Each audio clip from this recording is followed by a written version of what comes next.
A major traffic project will disrupt many commutes to the plains. Federal stimulus money is finally making its way to help local communities. And in sports, an Ohio basketball star continues to rise as he works toward the NBA. Newswatch starts right now.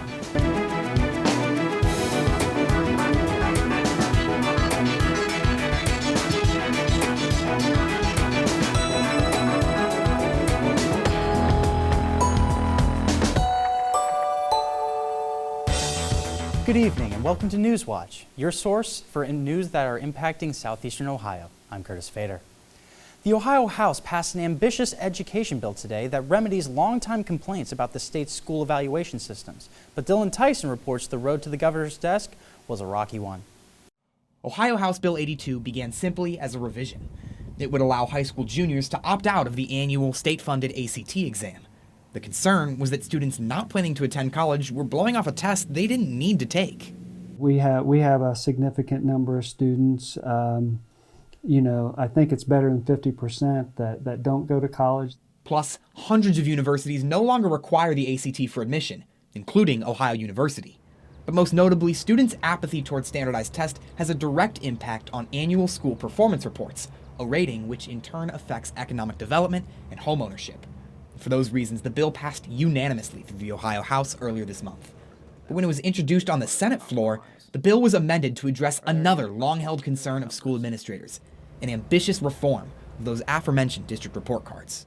One of the issues about the report card is that the current one isn't fair. It does not demonstrate or show progress that's being made in the schools, and especially schools where you've got a lot of economically disadvantaged students. According to Brenner, it's a reform that's been in bipartisan discussion for more than 2 years. Bill sponsors have been working with teachers' unions, administrative organizations, and diverse schools from across the state to improve a complicated evaluation system.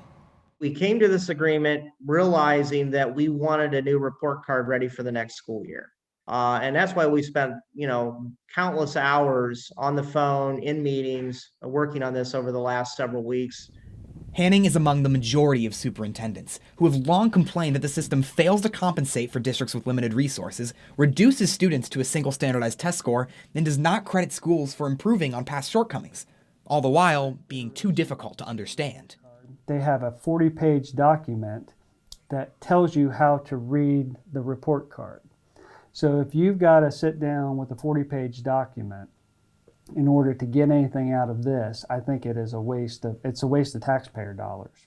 Hanning also spoke extensively on Southeast Ohio's challenge of supporting students who are struggling at home, those efforts unrecognized by the current report card. Kids come through the doors every morning with whatever they left home with. So whatever emotional baggage that they had, whatever trials and tribulations, and then we spend a lot of time trying to help those kids work through that just so that they're ready to learn. With this new legislation, the report card system will undergo a complete overhaul. Now, district evaluations will account for available resources and highlight district growth over time with trend graphics. Plus, each of the report's 6 components have been adjusted to reward student growth and school effort rather than academic output. Although Superintendent Hanning is optimistic for a more inclusive report card ahead, he believes the state has a long way to go before district evaluations can truly be fair. It's difficult to put a statewide grade card in place when we haven't yet addressed all the inadequacies and inequities between school districts. And until we do something to fix that, the grade card's not going to be a fair reflection. For Newswatch, I'm Dylan Tyson.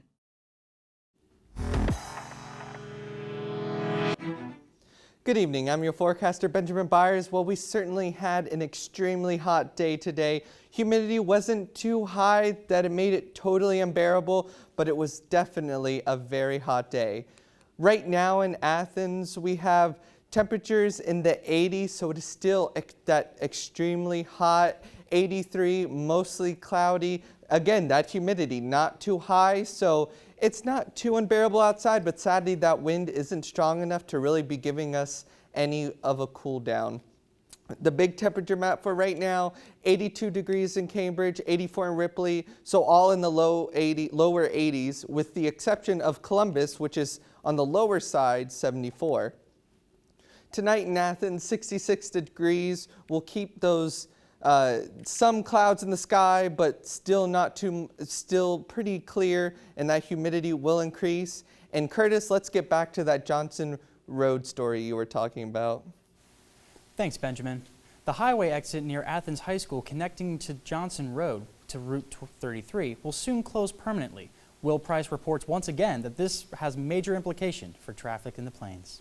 The Ohio Department of Transportation says it's closing the exit to reduce accidents.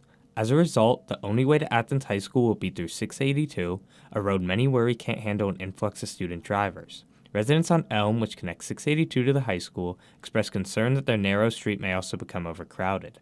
Ashby Rittenhouse of the Department of Transportation says ODOT has evaluated the impact and believes there's nothing to fear. We did study the 682 corridor through the Plains as part of proposing this project. And what our studies found with the software that we used is that the traffic impact will be minimal. With the Johnson Road exit closed, there will be no direct access from the highway to the southeast side of the Plains. This may have implications for businesses there, particularly the Eclipse Company store. Jim Strickland, who is currently in talks to purchase the restaurant, expressed concern but feels Eclipse will survive regardless. You always worry about that. What we found with Eclipse is it's a destination.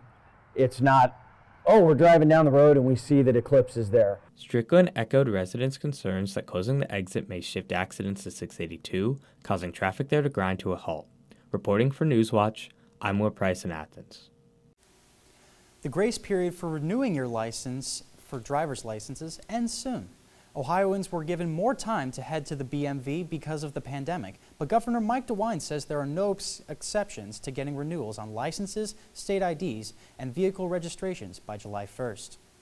BMV, there are around 100,000 driver's licenses and 221,000 vehicle registrations that expired during the time period, and these individuals of this date have yet to renew. To avoid waiting in a long line, check in on the BMV website and virtually save your place. Student athletes in Ohio may soon have another revenue source, and Appalachian Ohioans celebrate their history. These stories and more when Newswatch returns.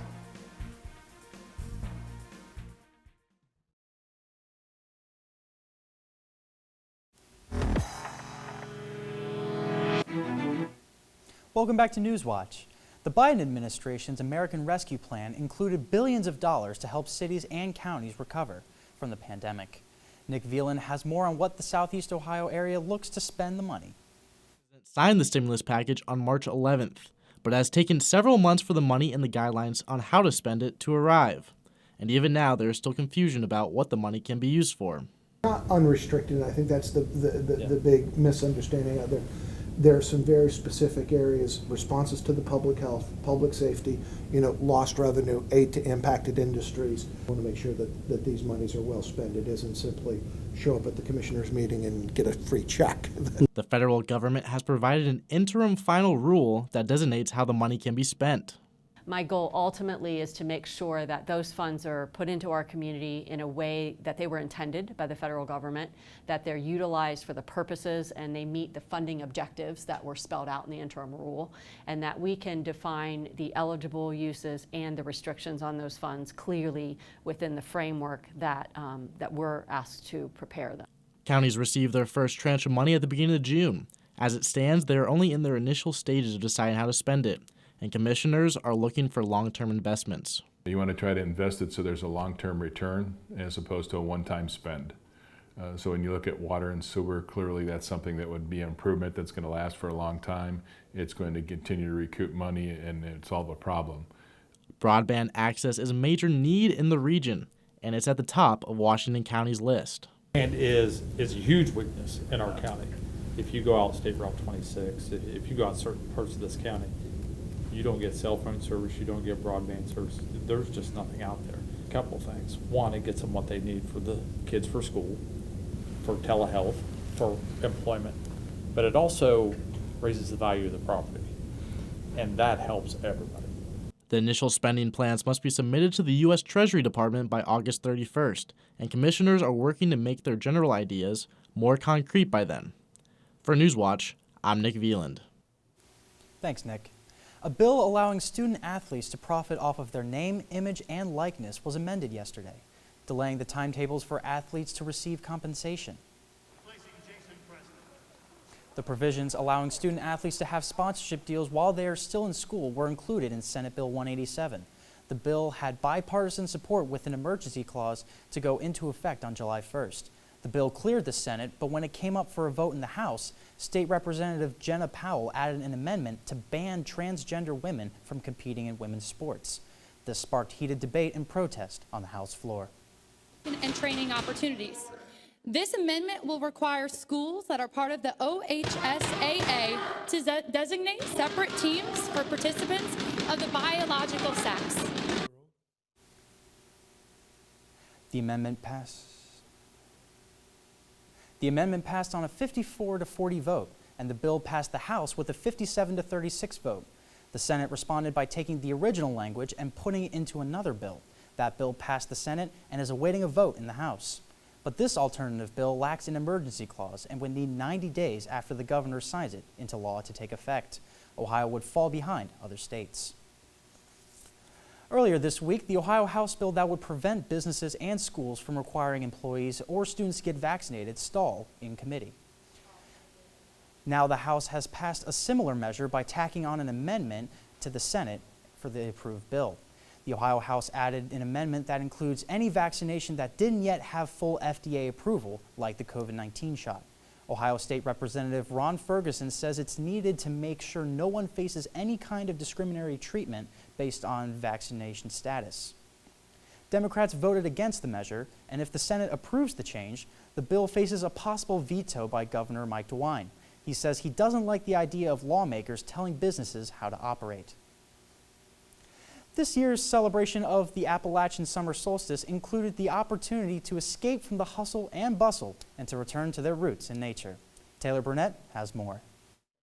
The 4-day-long celebration featured nightly fires, live music, camping, and local food. But more than anything, it was a celebration of Appalachian identity. This is a sanctuary for people. Safe space, be yourself. And you don't have to worry about all the, what we call mundane issues. You can come here and just relax. Wisteria also serves as a sanctuary for the people who run the property, which is cooperatively owned and sustainably operated. Wisteria holds annual events like the Appalachian Summer Solstice, among others. Some of the owners, like Cooper, live on the property. The land is made up of a reclaimed strip mine, and native animals are slowly returning to the property. For a multitude of reasons, the theme of this year's summer solstice was Appalachian resilience. And for us, the Appalachian way is you're resilient, you meet your trials head on, you come up with solutions, and you just keep plugging through. And we have done that over the years in our campground and our corporation. This year, one of our things is resiliency, is, having to go through COVID and all the restrictions and everything. It's like you made it through. We're resilient. People are resilient. We can survive. The region of Appalachia has faced many issues in recent years, from drug addiction to poverty. The celebration's keynote speaker, H. Byron Ballard, discussed some of the issues and her thoughts on how to change things in her address. We have to find out, and we have to build back for Appalachian people a pride in being Appalachian, because we've lost that.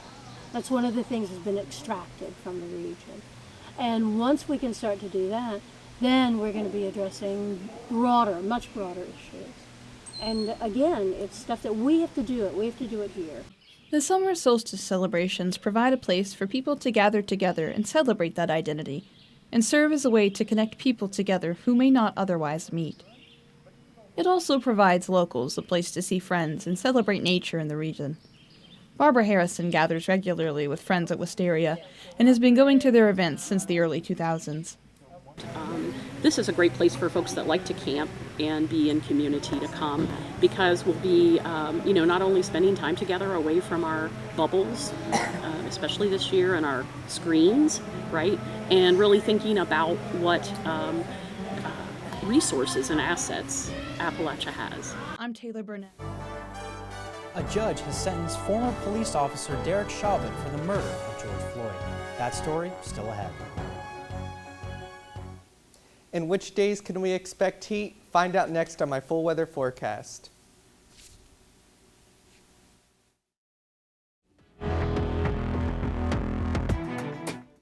Good evening, I'm your forecaster, Benjamin Byers. Well, we certainly had an extremely hot day today. Not unbearable, but we've definitely seen worse, but we've definitely seen better. Take a look at right now in Athens, 83 degrees, mostly cloudy skies, so that sun is peeking through here and there, but those clouds are still remaining, and humidity not unbearable, 50%, and those winds not strong enough really to cool us down much at all. With the big temperature map, 80 in Newark, 84 in Ripley, pretty much all in the 80s throughout our southeastern area, with the exception of Columbus, which is at a low of 74. Tonight in Athens will cool down a bunch with partly cloudy skies. Those clouds will remain, but we'll begin to see more of a clear sky, but that humidity will increase. And still that same winds won't be too much of a problem for tonight. With the hour by hour, tonight we will decrease in temperature as we go through the night, but with that decrease, that humidity will increase. So if you're outside for whatever reason at 12, please be sure to take that into account. With the big temperature map for tonight, 70 in Newark, 68 in New Lexington, 67 in Ripley, 67 in Ironton. So again, we'll cool down a bunch throughout our southeastern region. And we can even see these cloudy skies throughout our area coming through, pushing through within Ohio. You can barely even see Ohio, and that's where we're getting these spots of sun here and there. Tomorrow in Athens, we'll heat up a bunch with partly cloudy skies and moderate humidity, so it won't be too bad. And for your morning commute, that humidity decreases, but those temperatures increase as you go through your day. Taking a look at the 7-day forecast for the week ahead, and honestly, Curtis, it's going to be a hot one this week. Derek Chauvin, after 2 months from being convicted of killing George Floyd, was sentenced today for 22 and a half years in prison. The punishment handed out this afternoon fell short of 30 years that prosecutors had requested. Chauvin was convicted of second-degree unintentional murder, third-degree murder, and second-degree manslaughter. With good behavior, Chauvin could be paroled after serving 2/3 of his sentence, or about 15 years. Members of Floyd's family spoke before the sentencing and asked Chauvin why he did what he did. Hello again, everybody. Both the Reds and Indians start the weekend hot with victories last night. We'll have highlights from both games. And right after the break, Jason Preston continues to get closer to making his NBA dream a reality. Find out how he fared in yesterday's Combine coming up next on Newswatch. And be sure to stay tuned to WOUB. Here's a look at what's coming up tonight on your public television station.